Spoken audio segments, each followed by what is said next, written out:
Hello, everyone, and welcome to Monday, the 5th of June's episode of the Presence Posse Presents. We're back with another exciting topic. Our topic is presence and routine.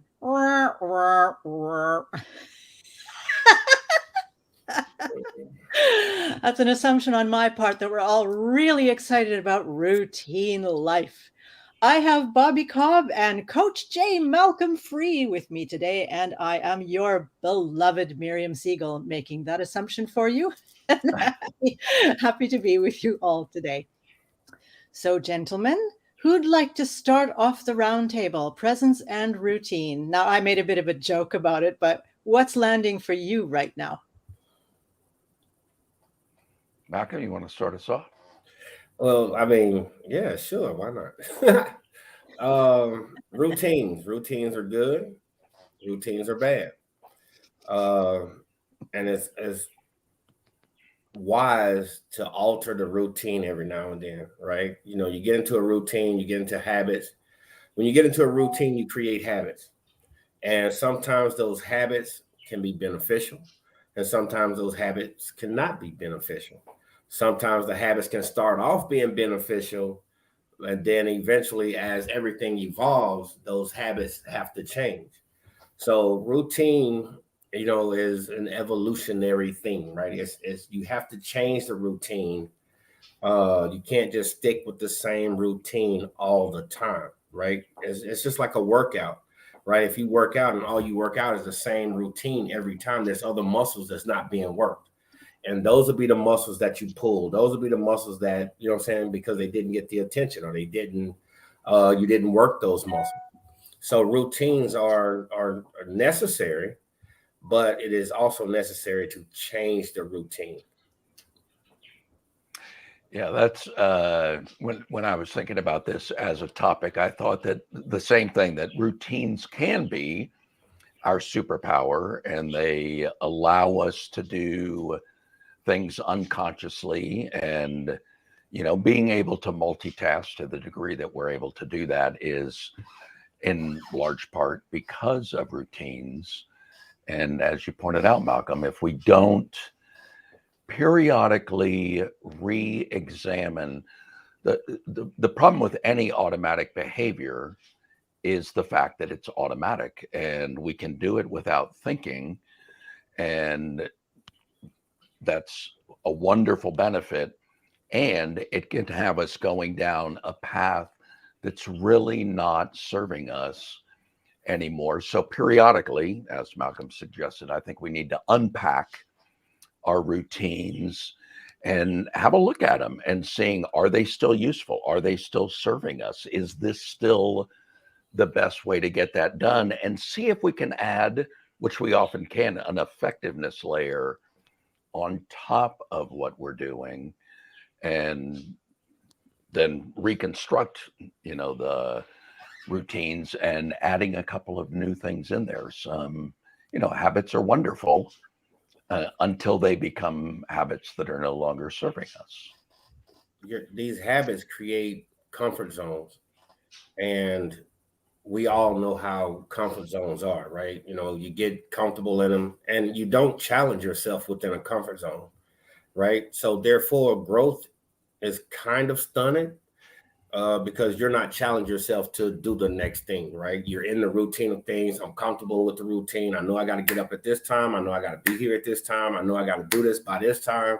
We get into those habits and we get into those routines, but we get to a point that once again, we get comfortable. We get into a zone with it, a comfortable zone with it, and we don't challenge ourselves beyond the zone, right?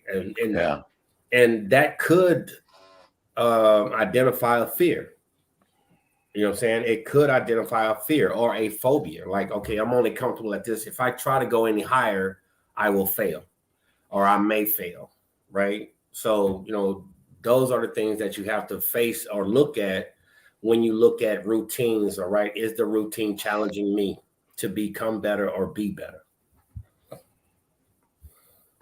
Yeah, there's that saying that makes its way around social media every once in a while, that everything that you're consciously aware that you desire in the world is awaiting you just outside your current comfort zone. Yeah. Which I feel like that sort of reinforces exactly what you're saying, Malcolm. Yeah. Miriam, how about you? This was a topic that you offered up, so I'm guessing you probably have got some pretty profound thoughts on routine. Should I get my pen and paper? I know We're recording, Malcolm. Yeah. Thank you. Yeah, you can. Fantastic, you guys.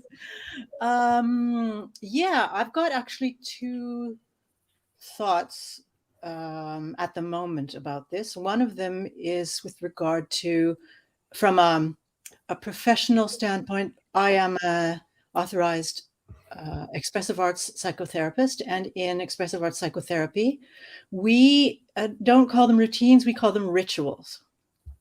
And what we mean by ritual is, and especially for people who have experienced a lot of trauma, life can feel and seem quite chaotic. There may not be a lot of structure. And even in the face of trauma, you may have lost some structure. So that the idea of routine or ritual being reintroduced into your life can be very, very stabilizing and comforting in a world that seems chaotic and unpredictable.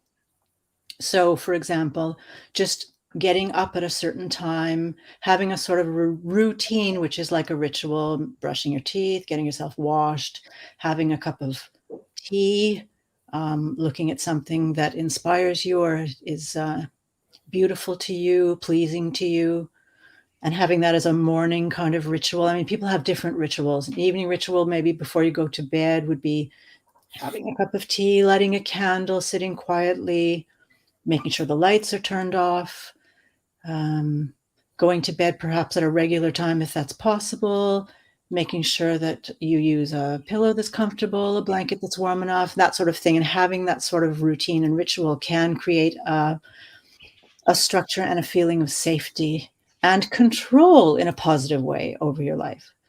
So that's one of the things I'm thinking of when it comes to routine. And another way I'm thinking of it is, as I teased about at the beginning, or even wrote in the little blurb about what we were going to talk about today, I started with yawn. Because routine for some people can seem like torture. It can seem very empty. It can seem boring.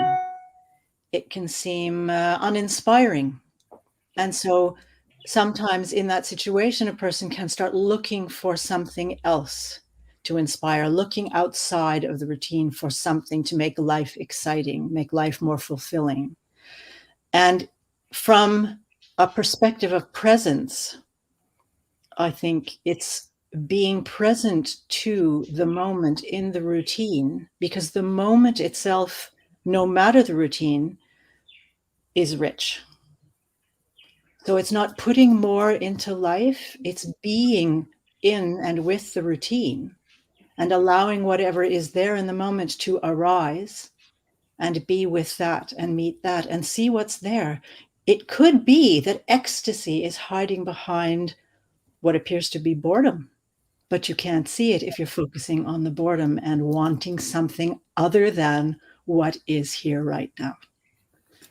So those are the two directions I was going in when it comes to routine. And what do you guys, what would you like to add?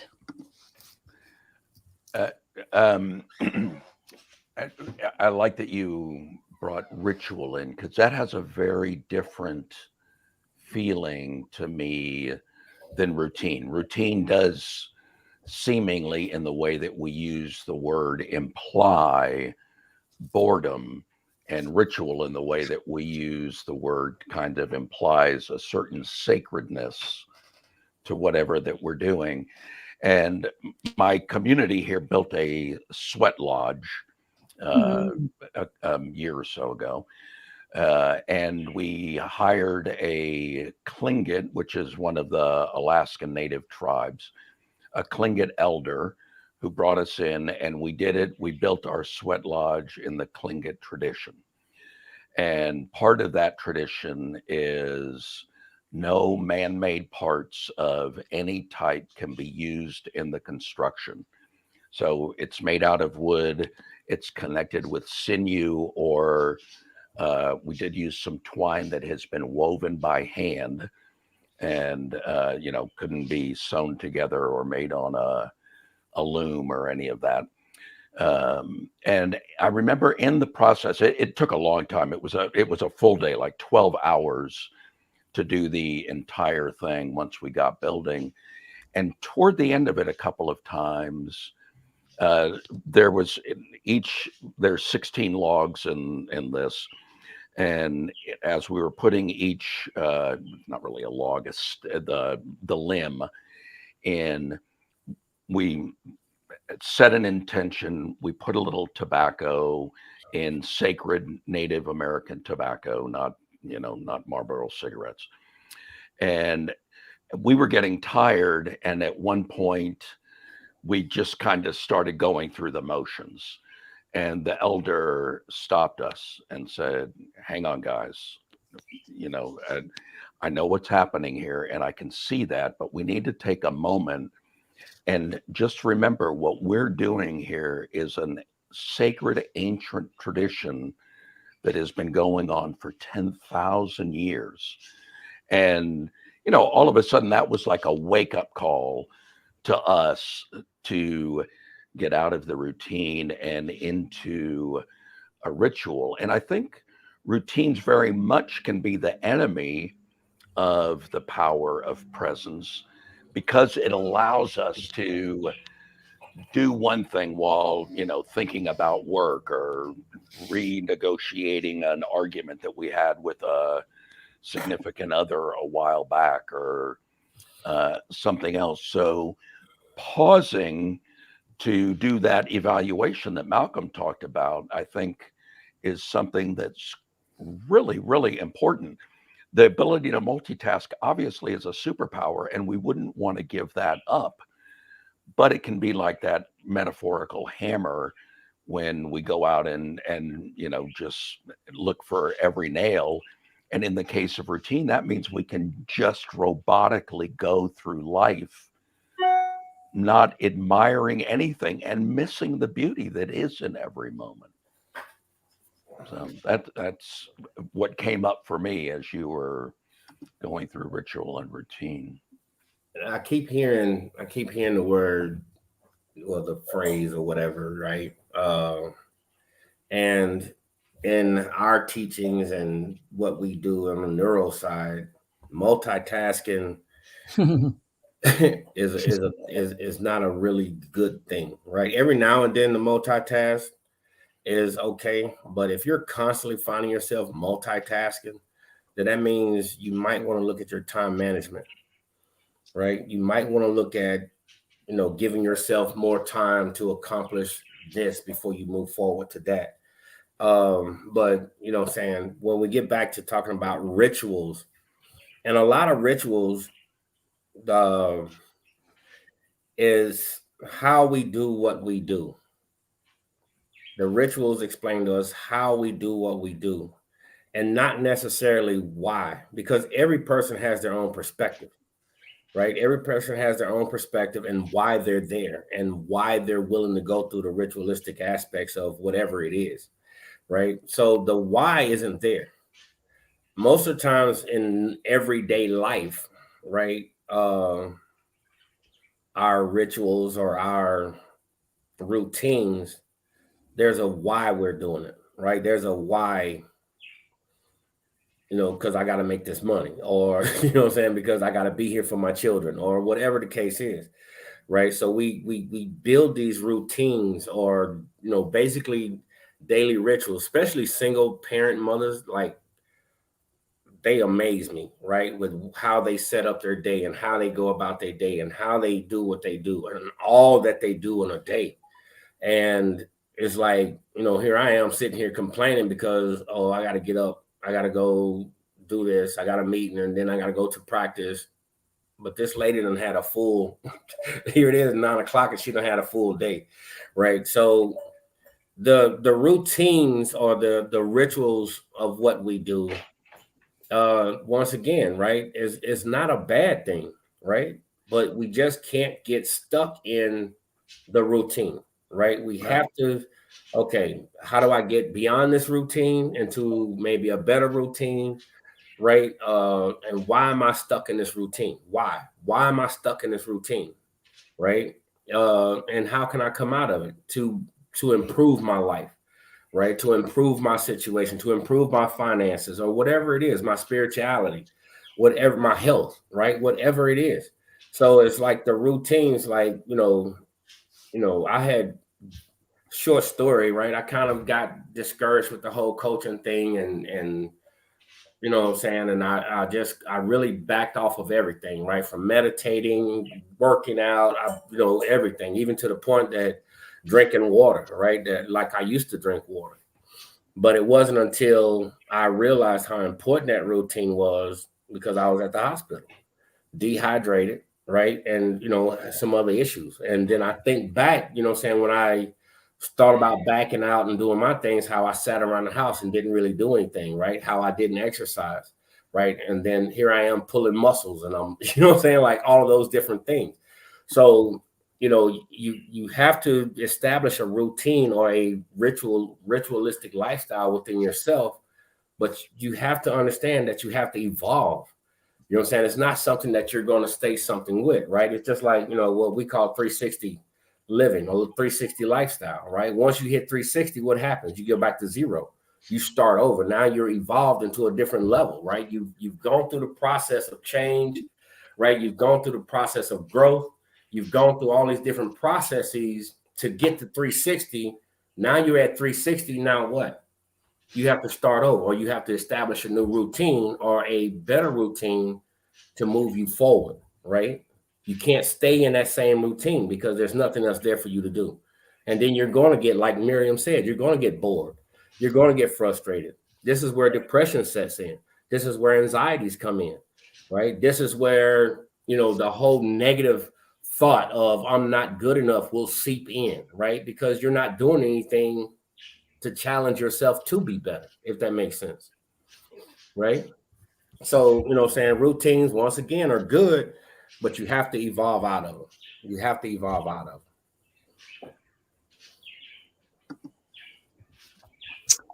them. I'm thinking a little bit about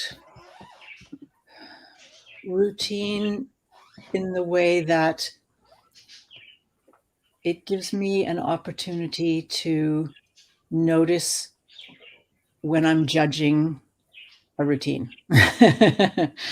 Coming back to the boredom, as you mentioned, Malcolm, it's like if I'm bored, if I'm anxious, if I'm frustrated, because sometimes we have jobs and we can't necessarily leave our jobs immediately for some reason or other. And our job may feel predictable and boring and that sort of thing. As we tell ourselves that we're bored, we tell ourselves that we're fed up, we tell ourselves that we're bitter, we tell ourselves we should be making more money, whatever we tell ourselves. And we place a kind of a judgment on whatever routine or action we're doing, and don't necessarily realize that we're not actually being present to what we're doing. And as Bobby, you were explaining about how people started to drift off and just go through the motions of doing a thing. They can, yeah. Yeah. This sort of judgment of a routine or judgment of an action may not be easily noticed by us, because that is also a habit. It's also a routine. Can be, right? It's a routine. Whatever the case might be, or my job is so boring because it's predictable, or anything that's predictable. I mean, and even in therapy, I've given workshops where I've gotten the comment afterwards, I've heard it all before. And I find that really interesting. You've heard it all before. How is that possible? I have never had this workshop. before, but this particular workshop is the only one that I've had because it happened right now. How could you have heard it all before? And if you've heard it all before, were you listening? Are you not allowing yourself the opportunity to hear it in a new way, to allow it to maybe open you up in some way, or you to open yourself up in some way? So I'm just coming back to this idea of presence and noticing, what am I doing with this routine? How am I choosing to look at it, interpret it, judge it, make assumptions about it, and about my life based on a routine? Routine can be amazing. There are lots of, there's gold dust particles in routine if I'm present to them and willing to be present to them. So yes, Malcolm. Okay, so the first thing come to my mind when I hear somebody say, I'm bored with this, I am. I honestly don't feel like they're judging the routine. I think they're judging themselves in the routine, right? And in order to help them get beyond that, okay, let's not talk about you. Let's talk about the routine. Let's talk about the job, right? Is the job challenging you? Right? Are you making enough money in the job? Right? Do you feel you can do better? Right? Let's look at the job. Let's not talk about you in the job, because we have to decipher, right? Is it the job or is it you? Right? Is it the job? The job is just a job, right?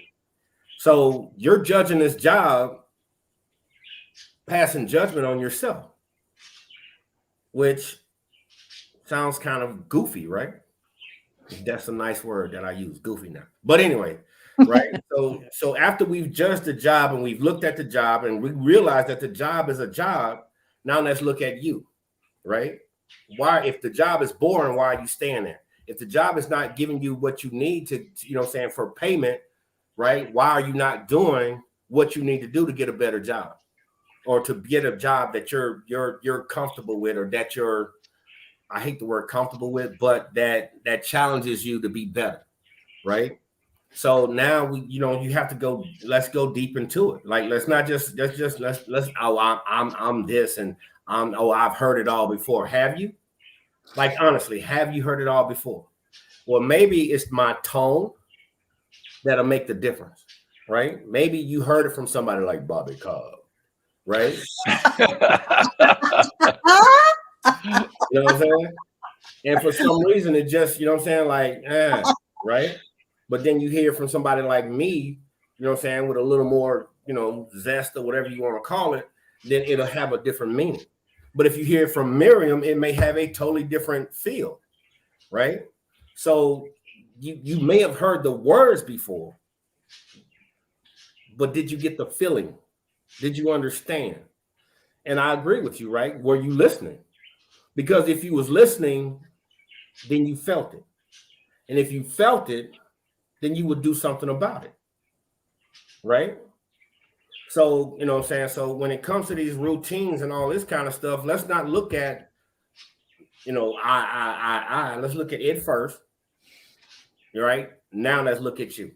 Let's figure out what the problem is, because a job is a job, period, right? A job is a job. If you get a job at the call center, but yet you got all of this energy and you got to, you want to be moving and you got to be grooving and you got to be about the people and you got to be around the people, but yet you on the phone with this thing on your ear talking about, well, yes, we'll da, right? Yes, you're going to be bored. Your energetic level, your energy is up here. You only need this kind of energy to get there. To do the job. So now let's figure out how we're going to get you up here as far as the job to match your energy so that you feel better about yourself and then challenge yourself to become better. Just my thought.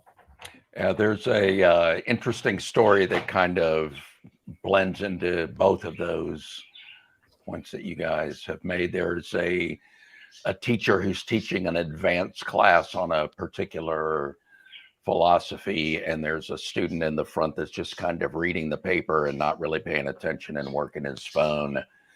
And at the break, the teacher goes up and says, what's going on? You kind of seem like a little bored. And he said, well, I've heard all of this before. I signed up for the advanced class, and I'm just waiting for the advanced stuff to start happening.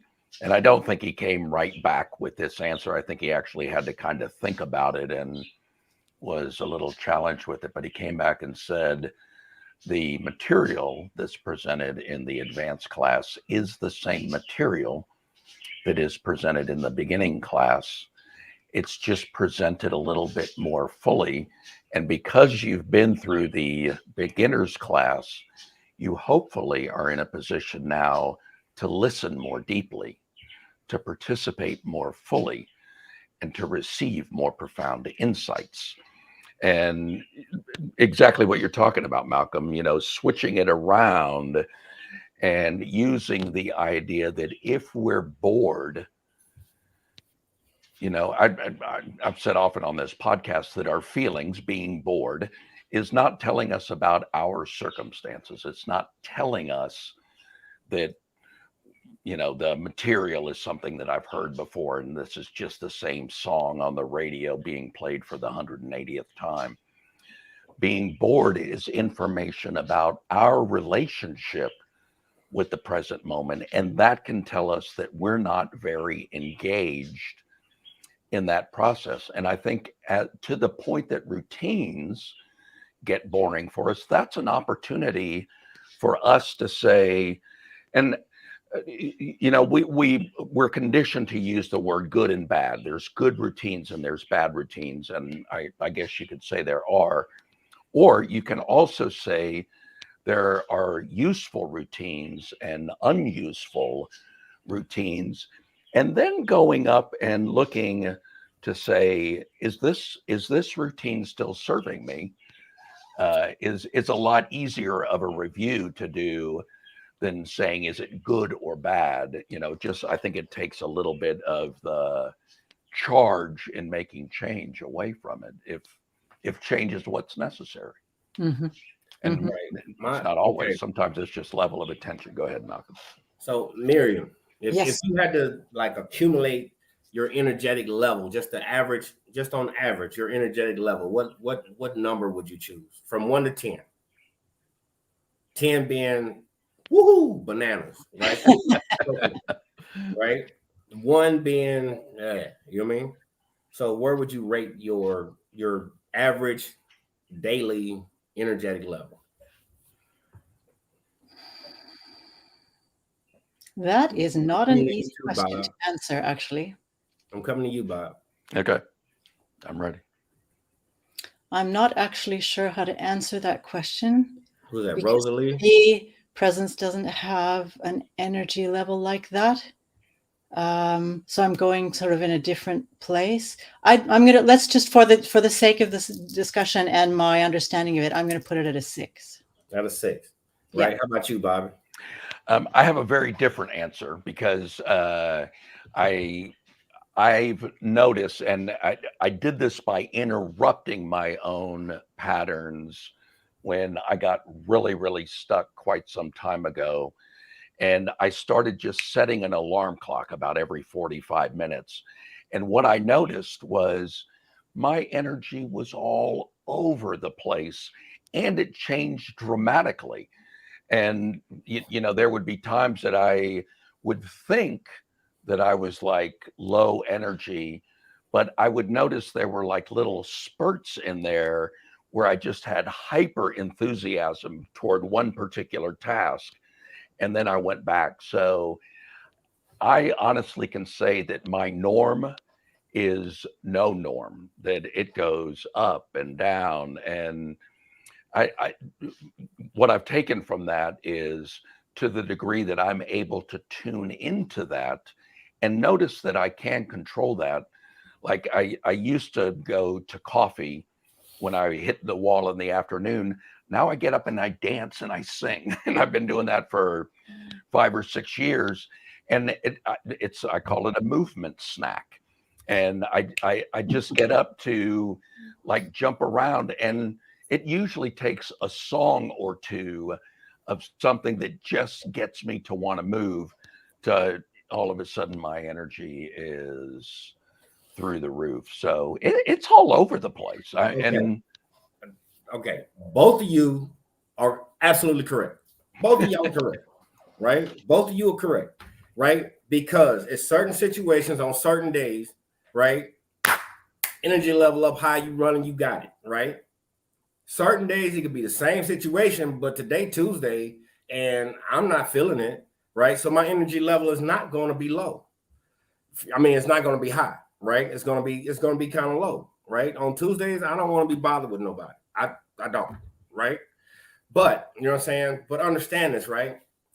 When it comes to the different areas of your life, right? We all have a norm when it comes to that energetic level. As long as nothing else is bothering us, right? You know what I'm saying? Relationships, finances, spiritual doubt, whatever, right? When it comes to the different areas of our life, when it comes to my children, I got a certain level of energy, right? And that's just where it's at. So what I'm getting at is this, right? When it comes to routines in life, right? Your average for your job or for whatever, your spirituality or whatever, there's going to be a baseline for that, right? There's going to be a baseline. And it depends on what's happening around it that's going to either move you forward, right? Or keep you there. You feel me? Mm-hmm. So you have to really look at these routines because, you know, you can have a routine of, okay, like where I'm from, right? Everybody, there's a shipyard. You feel me? There's a shipyard where they build Navy ships. You got me? So, you know, most of the people, they get up at a certain time, right? They know they're going to stop at the store and get whatever little snacks they're going to get and then put gas in their car and then they're going to get on to work, right? Some people get in their cars and they go straight to work. If you take those people and they just say they get up a little late and they're not able to stop at the store, right?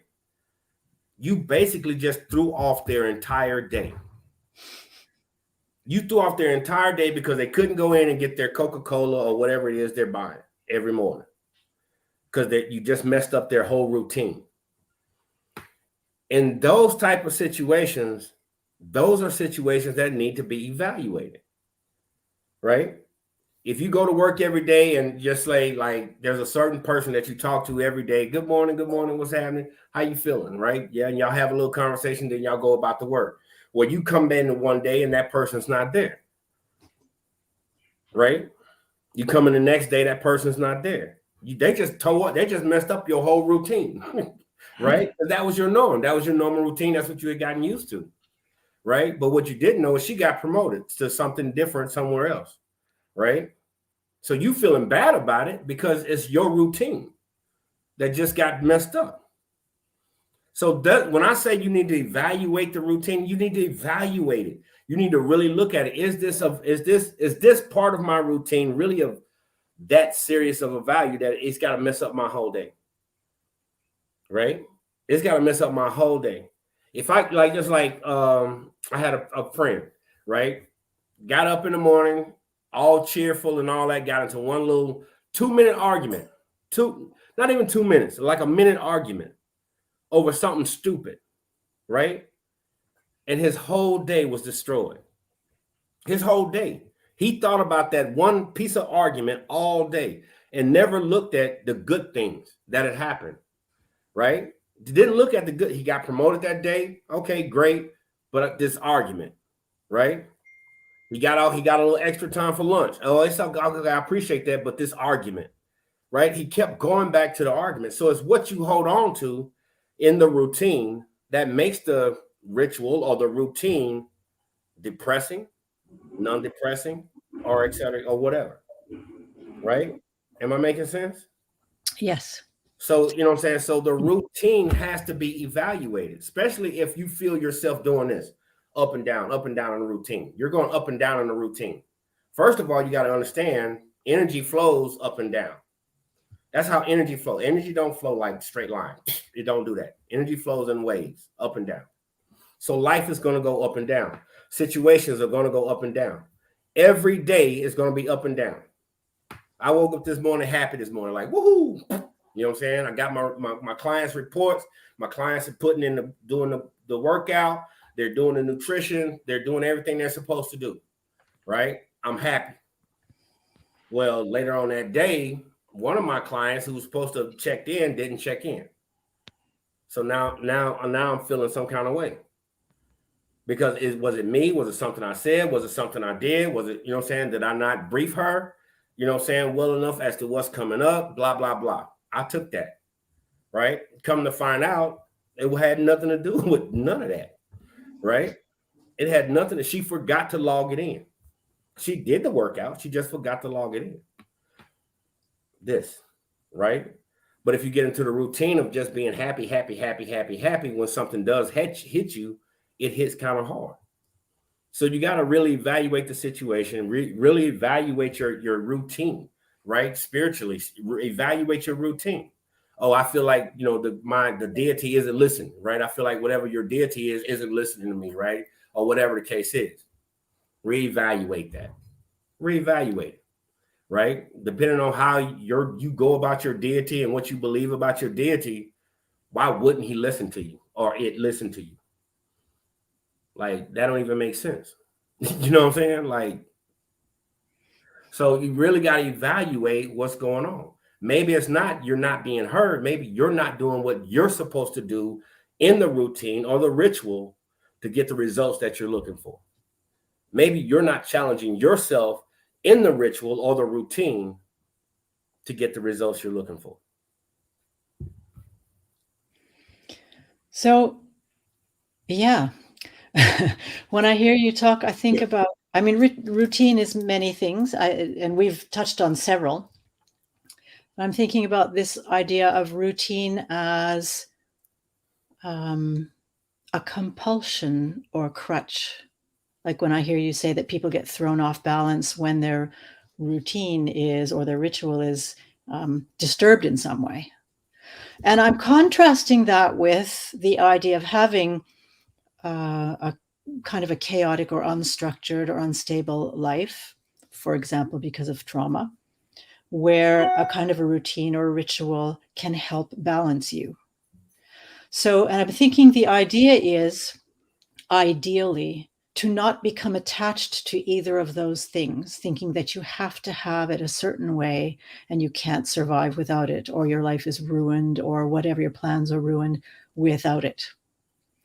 It's like we've actually spoken about resilience in the Presence Posse in an earlier talk. And it's learning that some sort of structure, routine, or ritual, whatever you want to call it, can be a great benefit, but it's not to become addicted to it or dependent on it. Whereas also allowing yourself to learn to be flexible, spontaneous, go with the flow. Being present to what is and breathing through things allows us to adapt and learn and grow.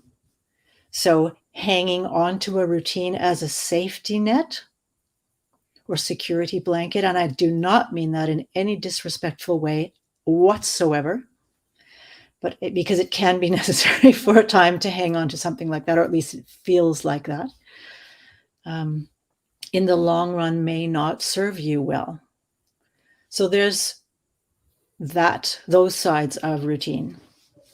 And then there's the routine where if something feels routine, in other words, boring or predictable, may be an indication, for example, that you need to get present to what is. Why are you reacting to this? Why are you choosing to judge it? And on the other side, perhaps it's trying to tell you that you are growing or have grown and need something else. So allowing that experience of what you're meeting the routine with, if it's frustration, boredom, anger, dissatisfaction, whatever, let it inform you. Are you rejecting your present situation for some reason where you actually benefit by accepting it more, being more with it? Or is the frustration trying to tell you that you've grown and you need something more? And there's nothing wrong with that, but it's being present enough to what's going on with you and in you to know where to go from there. Does that make sense to you guys? Perfect sense. Yeah, perfect sense. My thing is this, right? We've all been through, we've all experienced life. And we've all had that point in our lives where everything was everywhere, right? My relationship was here, my finances were here, my spirituality was over here. You know, everything about my life was a big question mark, right? Like I wasn't sure, like, you know what I'm saying? Like, yeah, right? So, yes. So, what do? Right? You collect yourself and you create a routine because what you're doing is you're spreading your, I'm gonna go here. You're right. You're spreading your chi, you're spreading your energy, right, all over the place, but you're not focused on anything. You're, yeah, I'm here, I'm there, I'm there. You know, everybody know me. Blah, right? But you're not focused in. You're not pinpointed, focused on what it is because you have yet to define what happiness is to you. You have yet to define what spirituality is to you. You have yet to define what a relationship is to you, right? So then we get a little older. We go through some things like, okay, we got to put some definition on some of this. You know what I'm saying? So that's when we start the process of organizing, right? We start the process of building these routines and things like that, right? My health is failing. Okay, I got to build a routine for that. But once again, that's fine. That's fine. But understand that you can't stay there in your routine is I'm gonna do 25 push-ups a day or 100 push-ups a day. And that's it. So now you're gonna have these big old biceps and things, and your legs look like this, right? You know what I'm saying? So you know what I'm saying? Like you really have to like, but you can't stay there. That's the main thing I'm trying to about these routines and rituals. You can't stay there. You have to advance. You have to grow, right? You have to advance and you have to grow. And if the system that you've created is not showing you an avenue to grow, sometimes the system is telling you to grow. You're bored because you need to grow beyond this. Sometimes the system will tell you to grow, but we get so stuck in our comfort zones that when we look over the little threshold there, ooh, that might be successful, or ooh, I might fail, right? So you have to like understand your routines are perfectly fine. At the end of the day, you cannot stay there. Energetically, you cannot stay there, right? Energetically, you're going to burn through it. Why? Because your energy is too high to be there. We've all had speaking events, right? And you go to the speaking event, and the first person come up, blah, blah, blah, blah, blah, right? The second person comes up, blah, blah, blah, blah, blah. And then you come up like, hey, everybody, woo, right? And then the fourth person come up, blah, blah, blah, blah, blah. Yes? And guess what? The only person they really remember in that process is you, because you picked them up energetically from the blah, blah, blah. And they respect you and they love you for it. You feel what I'm saying? Because I was about to go to sleep till he came up, right? No, I was finna walk out till she came up, right? And it's the same thing when it comes to the different areas of your life. Sometimes you cannot, you get to a point in your life in certain situations, you're the one going blah, blah, blah. But your life is telling you, hey, let's go, pick up the pace, right? Pick up the pace. Let's do something different. Let's do something new. And you got to pay attention. You got to be aware of what your life is telling you about your surroundings and the things that you're putting energy into. Well, that very much reminds me of the idea that our feelings are not telling us about our circumstances. And to the degree that we're using routines as the metaphor, routines are not inherently good nor bad. They serve us or they don't, and they're current or they're not, and they're helping us get to where we're going, or they're leading us further away.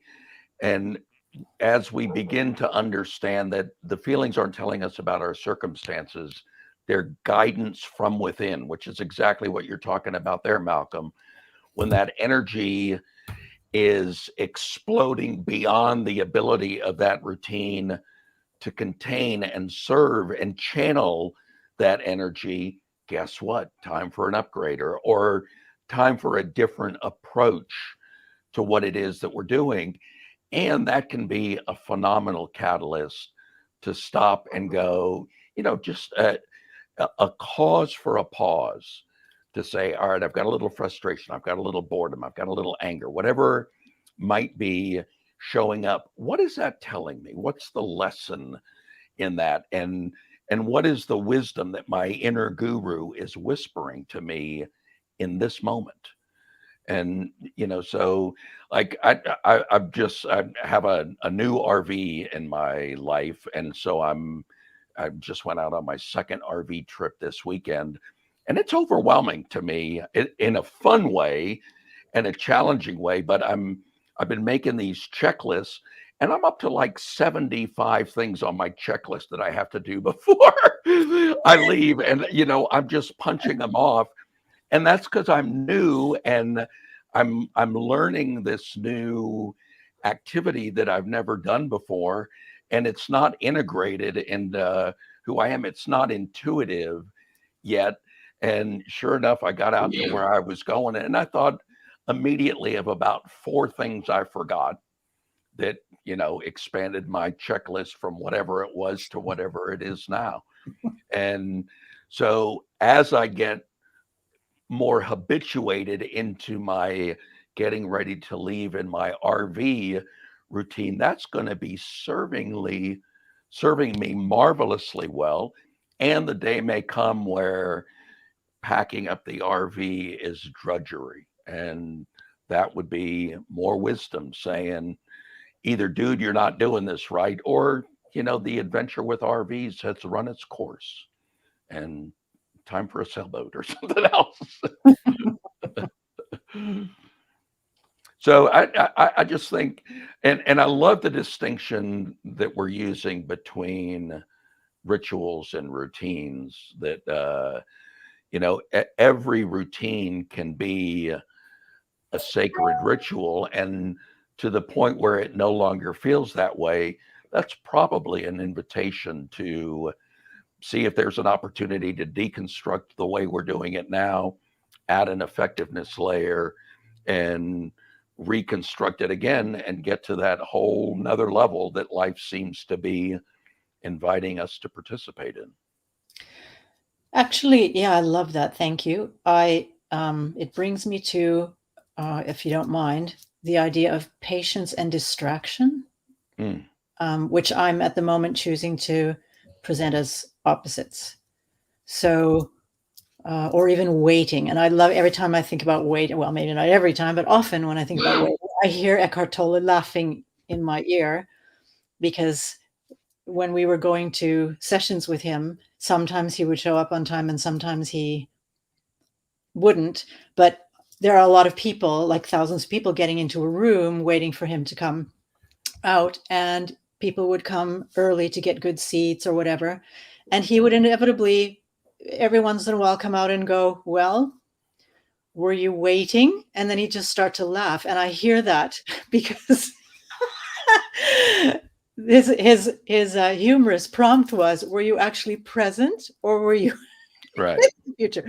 So the idea of this patience and distraction, when I bring it up here, it's, if I'm in a routine that seems kind of blasé and boring, and as you mentioned the word drudgery, the idea of, am I looking for something else? Am I looking to be distracted away from something, the moment that I'm in, that may feel uncomfortable in some way? So I'm looking for a distraction that is less uncomfortable. Or do I have the patience to be present to whatever that discomfort is, knowing that I can handle it and I can give space to it and allow it to inform me? So at the moment, I was just looking at patience and distraction as kind of opposites, where at all times the moment is inviting us into something and not us putting something into the moment. It's us going into the moment or being with the moment. So do I, in my experience of routine, do I feel a need to distract myself somehow away from it?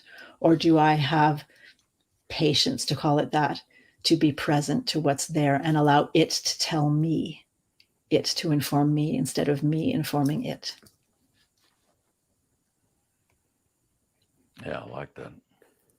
I think it almost feels like if we need or desire a distraction, that tells us that we are in some way not accepting the present moment as it is. That we, uh, using my example of the movements, is it okay that I sit here and be tired? Well, for me, in that moment, it didn't feel right, and getting up and dancing for 5 minutes seems to change things.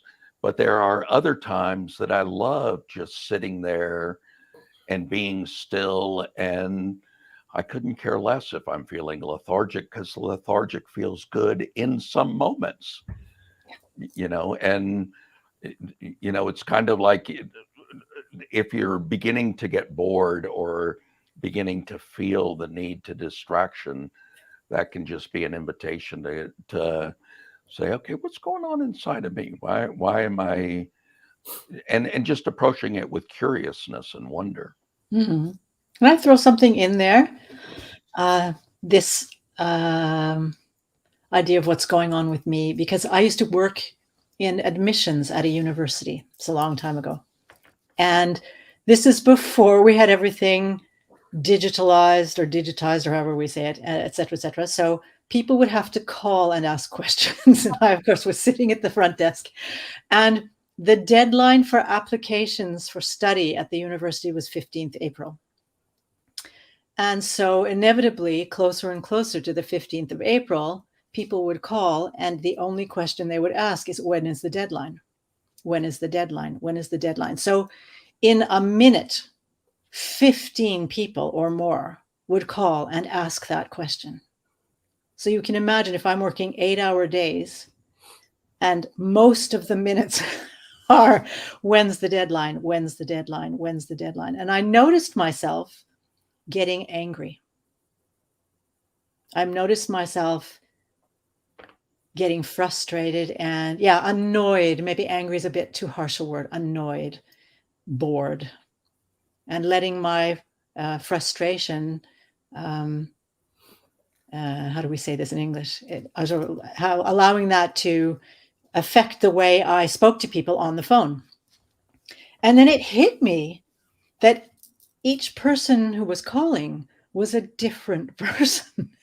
It wasn't, I was hearing the same question 15 times a minute, but they weren't. They were asking that question for the first time and perhaps the only time. And then all of a sudden, it became a completely different thing. Instead of it being a routine question, it became really interesting. What voice was asking? How were they asking? Male, female, or they, them, whatever. Who am I talking to? What do I notice? How am I hearing it? What's going on? How is the energy landing in me? How is the sound landing in me? Are they speaking slowly or quickly? Do they sound afraid, or do they sound excited, or do they sound bored? I mean, what's going on? Which ear? What's my emotion at that moment? Am I tired that day or not? And it became a really exciting game. I mean, when we're kids, we play with everything. And that's what it became. It became play. So what's going to happen this time? And then who is this and who is this? And it was wonderful. It was so far from routine it could possibly be.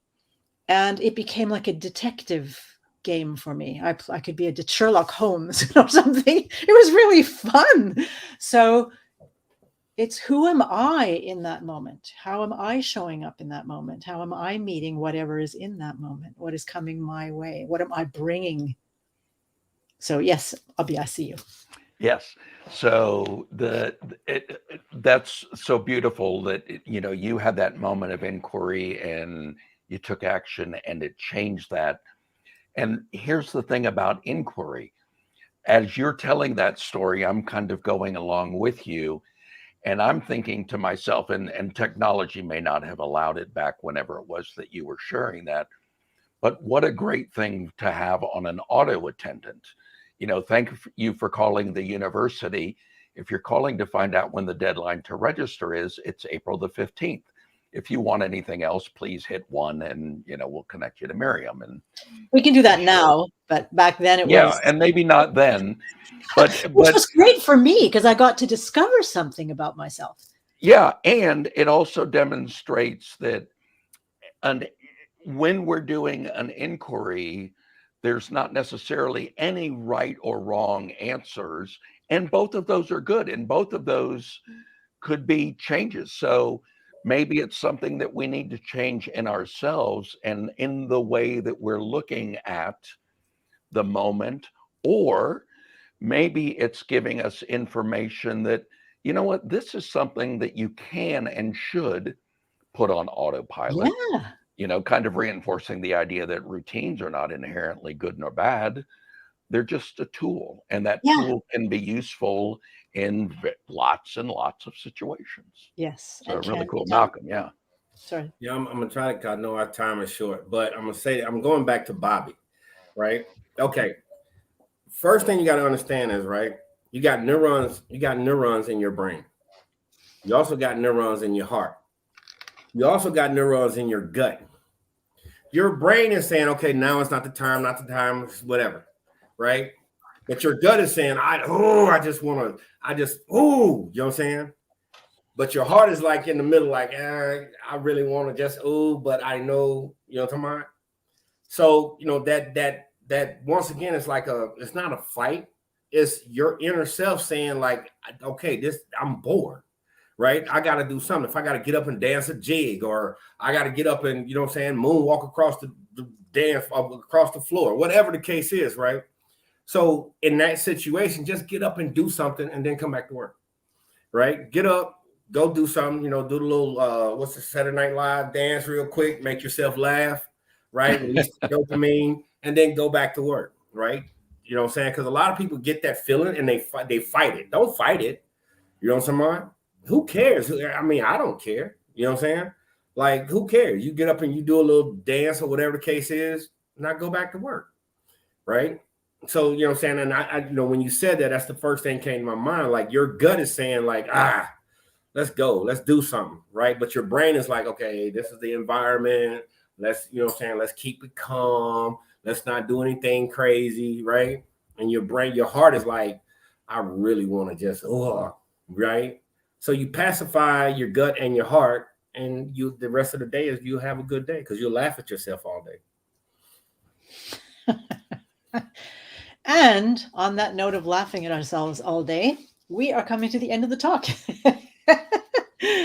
So I am wondering, gentlemen, how you would like to end, if you have anything you would like to round off with, or even if you have something that you're building and you would like us to know, or an offer that you have that you would like us to know about, and give people the opportunity to join that. Who would like to start? Bobby. I'll run with it.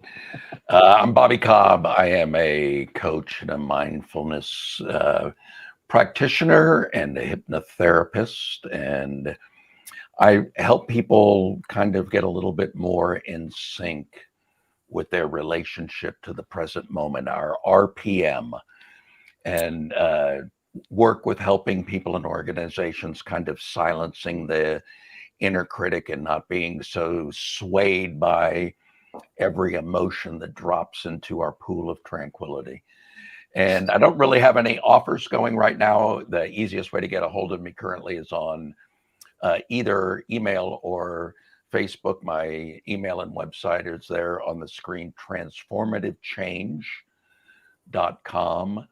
And my Facebook group, where you can interact on a pretty deep level, is Our Mindful Life. And you can Google me on Facebook as well. So always a pleasure. And it's really cool because I haven't been on one of these with either of you guys in a while. And what a cool break from quote unquote routine to be able to share this space with you guys today. So thank you very much for your time and ideas. Thank you, everyone. Malcolm. I am so going to make this short, right? Never. There's my no, I am. That's my information. If you want to contact me, that's great. If you don't want to contact me, that's great. You know what I'm saying? When you get ready to contact me, there's my information. Outside of that, I'm glad to be back on the show, man. Hopefully we can keep it, you know what I'm saying, keep it going, keep it steady. And that's it. Yay. And Miriam, I was on one of your conference calls a couple of weeks ago, and it was friggin' awesome. And I know you have something that's going on here. So what can you share with us, Miss Miriam? Thank you very much. Yes, you were in one of my workshops, and I was very happy that you were there. Me too. It's lovely to It's great. be. Oh, thank you. It's lovely to have people with experience as well as new people in workshops, and where everybody sort of participates in supporting each other and learning from each other. I love that. So it was wonderful that you were there. The workshop, just in case, what are they talking about? I called it, what did I call it? Countering disrespectful comments respectfully. Countering disrespectful comments respectfully. Because basically, we're not always served by reacting in anger when we experience something someone said as disrespectful. It doesn't necessarily mean they meant it disrespectfully, but we may take it that way. If we respond in anger, either whether they meant it or not, it may not necessarily be beneficial to any of us. So I did a workshop on that, and I'll be doing it again for anybody who's interested. You can have a look at my website, which is centromex.com. That is short for Center for Mastery and Excellence. I also have an online course that I offer called Undefiable. If you want to awaken the leader in you and stop backing down, either backing down to from your own dreams or someone else getting in your way, Undefiable may get you there. So give it a shot. You can go to www.centromex.com or send me an email at the address there to find more information on that. And as far as the Presence Posse goes, it's wonderful to be back. I've had a bit of a break, and especially with you two wonderful gentlemen as well, charming as you are, and knowledgeable, not the least, of course. We will be back. Not the least. That didn't come out right.